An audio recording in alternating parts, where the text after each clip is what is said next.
Sadis yang dilakukan oleh siswa SMK terhadap satu keluarga di Babulu, Penajam Pasir Utara, Kalimantan Timur ini sungguh menyisakan duka yang mendalam dan juga mengejutkan baik keluarga maupun juga warga sekitar. Assalamualaikum warahmatullahi wabarakatuh. Halo teman-teman, kembali lagi di channel aku, Anggini Puput. Oke, di video kali ini aku membahas sebuah kasus kriminal lagi dan lagi, yang mana kita ketahui dari awal tahun 2024 ini udah banyak banget kasus-kasus kriminal yang terjadi di Indonesia, dan salah satunya adalah kasus yang mau aku bahas kali ini. Jadi kasus ini adalah kasus penghilangan nyawa yang dilakukan oleh seorang anak remaja yang baru berusia 17 tahun yang tega menghilangkan nyawa satu keluarga. Tapi aku nggak mau spoiler di awal dulu, karena pasti teman-teman juga udah pada tahu berita ini. Dan kalau misalnya nanti ada penginformasian aku yang salah atau ada yang kurang, aku mohon banget buat ditambahin atau dibenerin di kolom komentar. Oke guys, sebelum kita masuk ke inti dari videonya, aku mau ngucapkan banyak terima kasih kepada teman-teman semua yang udah klik video ini, dan aku mohon bantuannya buat subscribe, komen, dan like, karena itu akan sangat membahagiakan aku. Oke, nggak usah pakai lama-lama, kita langsung masuk aja ke kronologinya. Let's play. Jadi, kasus yang mau aku bahas kali ini adalah sebuah kasus penghilangan nyawa yang dilakukan oleh anak remaja yang pada saat itu masih kelas 2 SMK yang tega menghilangkan nyawa satu keluarga yang terdiri ayah, ibu, dan juga 3 anaknya. Kasus ini tuh terjadi di Desa Babulu Laut, Kecamatan Babulu, Kabupaten Penajam Pasir Utara, Kalimantan Timur.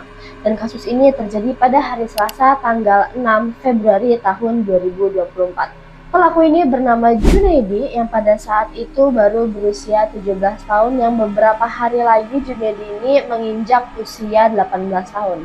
Junaidi tega menghilangkan nyawa ayah inisial W yang berusia 35 tahun, ibu berinisial SW yang berusia 34 tahun, anak pertama perempuan yang berinisial RJ yang berusia 15 tahun, anak kedua perempuan yang berinisial VD yang pada saat itu berusia 11 tahun, dan anak laki-laki yang terakhir yang saat itu berusia 2,5 tahun. Dan ternyata selain Junaidi ini menghilangkan nyawa para korban, Junaidi juga dengan tega melakukan ruda paksa ibu dan juga anak perempuan pertamanya.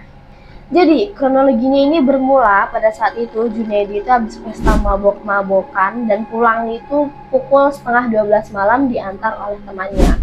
Tapi mungkin karena orang mabuk, ada kayaknya ya orang mabuk itu punya hasrat, pokoknya dia pengen melampiaskan hasratnya lah.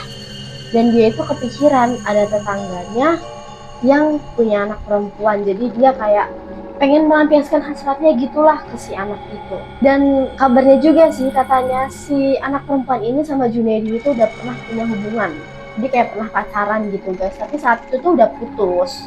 Nah, pas Junaidi udah sampai di rumah itu, dia punya niatan seperti itu, dia langsung mempersiapkan lah, kayak dia mempersiapkan senter dan juga dia mempersiapkan senjata tajam.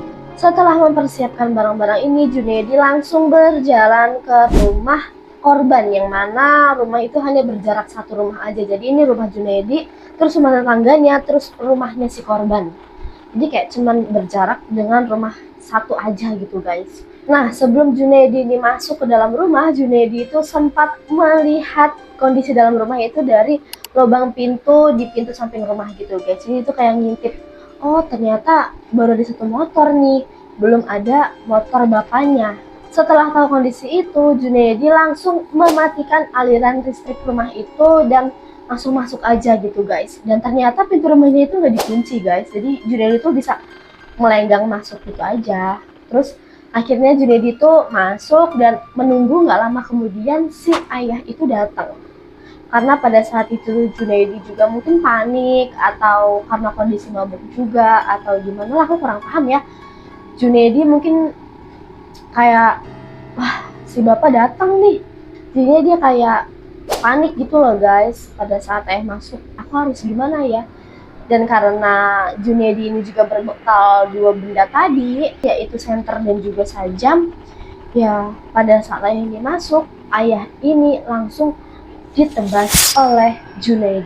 Dan mungkin karena dengar suara ayah jatuh, si ibu yang tidur bersama dua anaknya itu, anak kedua dan juga anak ketiga, itu bangun.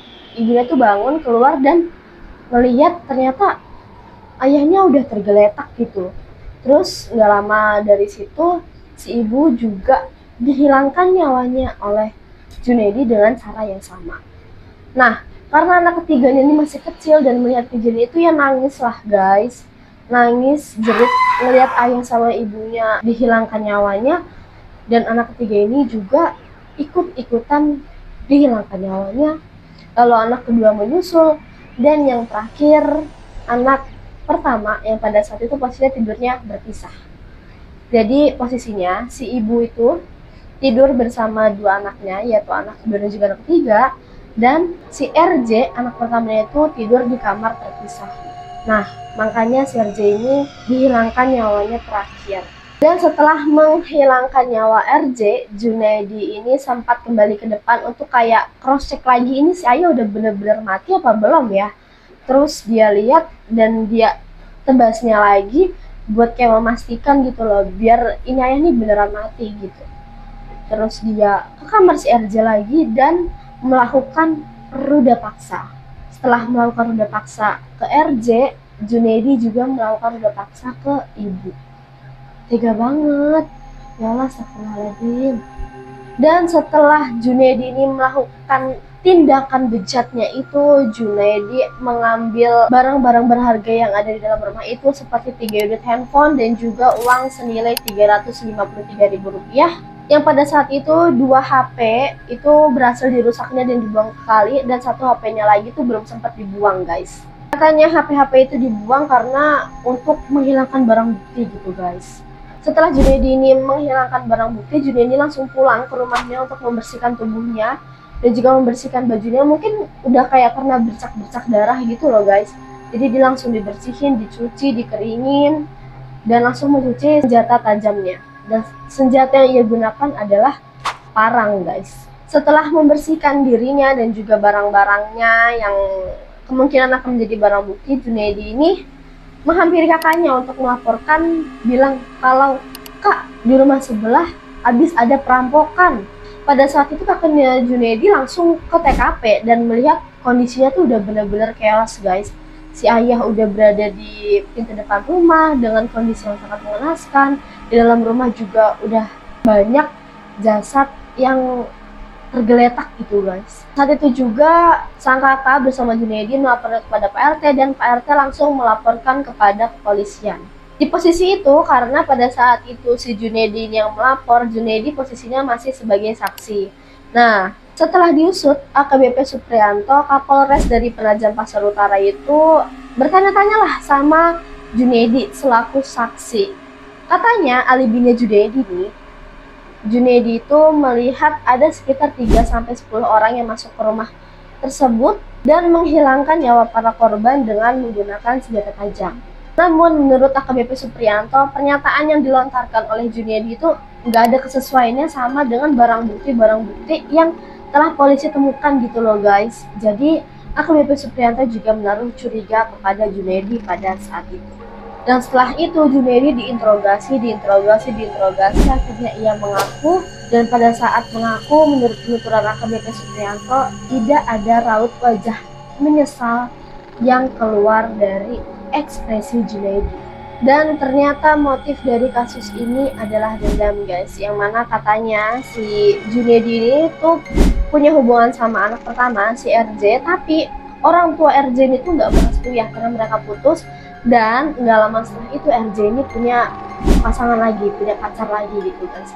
Dan si Junaidi itu cemburu gitu. Selain itu juga ada beberapa kasus lainnya seperti kasus masalah helm yang dipinjam, terus juga ada masalah ayam guys. Dan ya sama seperti kita pada umumnya di kehidupan bermasyarakat, pasti antar tetangga itu pernah ada yang namanya cekcok guys. Dan mungkin ini juga yang dialami sama pelaku dan juga korban. Sampai akhirnya dengan kondisi mabuk, itu Junaidi dengan tega melakukan hal brutal, keji, dan juga tidak bermoral.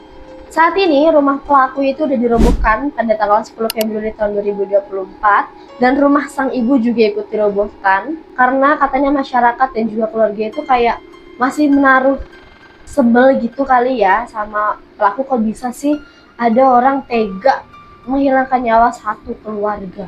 Dan akhirnya para korban ini dikuburkan dalam satu liang lahat.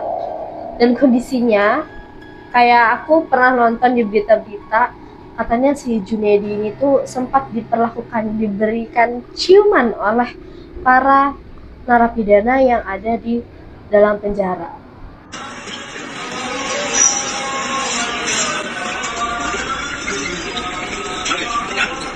Dan sekarang Junaidi ini sudah divonis hukuman penjara selama 20 tahun penjara. Astagfirullahaladzim.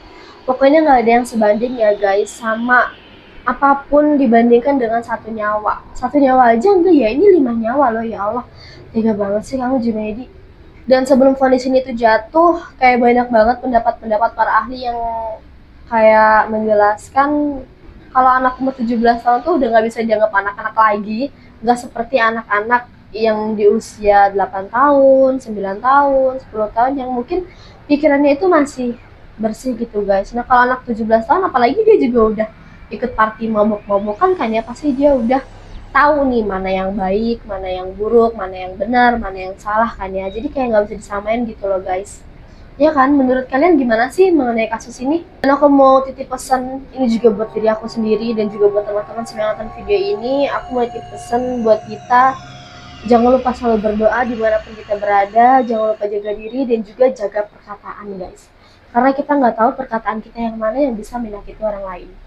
Dan melalui video ini aku juga mengucapkan turut belasungkawa kepada keluarga korban ditinggalkan. Semoga almarhum almarhumah diterima di sisi Allah Subhanahu wa taala dan diberikan tempat terindah di sisi Allah Subhanahu wa taala. Amin ya rabbal alamin. Oke guys, mungkin itu aja video mengenai kasus kali ini.